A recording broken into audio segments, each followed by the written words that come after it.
Pernahkah kamu mendengar kisah seorang narapidana yang menjadi orang kedua paling berkuasa di seluruh Mesir kuno? Hari ini, kita akan menyelami kisah luar biasa Yusuf dan bagaimana kemampuannya menafsirkan mimpi, mengubah nasib sebuah bangsa. Ceritanya dimulai ketika Firaun, sang raja Mesir, terbangun dari dua mimpi yang sangat meresahkannya. Dalam mimpi pertama, ia melihat 7 ekor sapi gemuk dan sehat keluar dari sungai Nil.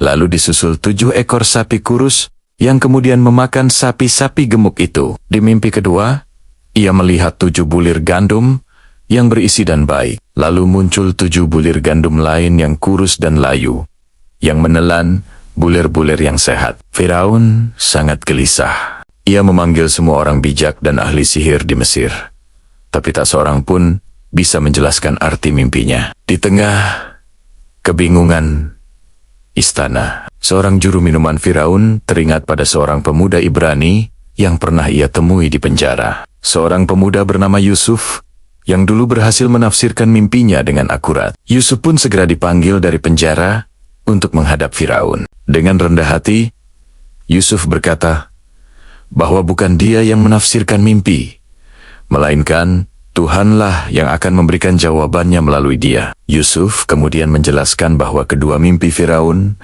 memiliki arti yang sama. 7 sapi gemuk dan 7 bulir gandum yang baik melambangkan 7 tahun kelimpahan yang akan datang di seluruh Mesir. Sebaliknya, 7 sapi kurus dan 7 bulir gandum yang layu adalah pertanda akan datangnya 7 tahun kelaparan hebat yang akan mengikuti masa kelimpahan itu. Kelaparan itu akan begitu parah, hingga kelimpahan sebelumnya seakan-akan tidak pernah terjadi.